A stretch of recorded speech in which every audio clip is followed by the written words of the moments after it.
Sup dudes? It's been a while since I did a Guild Wars 2 video and I decided it would be a good idea to go through the legendary Revenant stances lore, since the Revenant is something that is really being spoken out this weekend with the all open beta stuff. So let's start with the Great Dwarf King, Jalis Ironhammer. King Jalis Ironhammer was the last king of Deldrimor. He was known to care a lot for his people, being loved by them and making his decisions based on how they'll affect his people. We met King Jalis in the Thunderhead Keep mission in Guild Wars 1, and by that cinematic we could understand that he valued the Dwarf alliance with the humans a lot. He is brother to Breknar Ironhammer, which we met in Frostgate in Guild Wars 1, and cousin to Dagnar Stonepate, the leader of the Stone Summit, an order of outcast dwarfs that wanted to topple King Jalis' rule and managed to kill our beloved Prince Rurik of Ascalon. In the Guild Wars 1 expansion Eye of the North, King Jalis prepared to fight against Primordus minions, and his last act was to perform the Rite of the Great Dwarf using the Hammer of the Great Dwarf to turn his people into living stone in order to fight the Destroyers.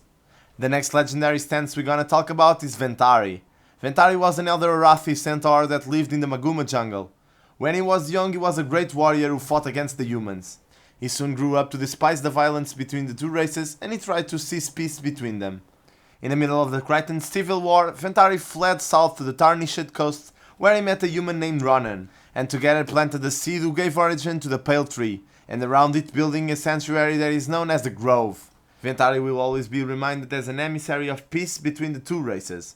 You can find the Pale Tree planted in the Ventari's Refuge outpost in Guild Wars 1. Next we have Malix stance.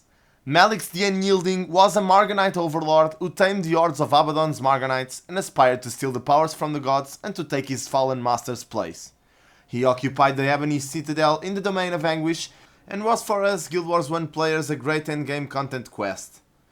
You can find Malix if you complete the quest named Malix the Unyielding at the end of Guild Wars 1 Nightfall.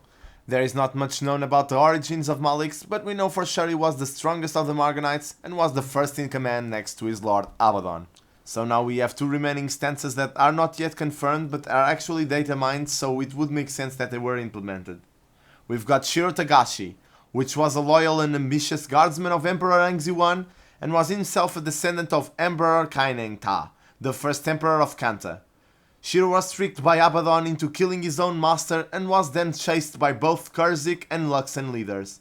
With the help of the assassin Vizu, they managed to defeat him, which made the Jade Wind occur, turning the Eshevold Forest into stone and the Jade Sea into jade. Shiro made his comeback in Guild Wars 1 factions and threatened to destroy Kanta.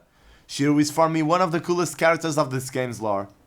He later showed up in the Realm of Torment in the Gate of Madness mission, where he had to defeat him alongside the Undead Lich or Vizier Kilbran, as you prefer. The other stance that was data mined was Glint.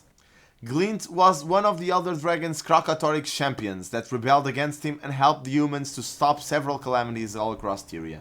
Glint was then hunted down and killed by Krokatoric himself when he awoke, but she left an egg as an heritage and that same egg is now part of the main plot of Guild Wars 2. So this was a resumed story of each legendary stance of the new class.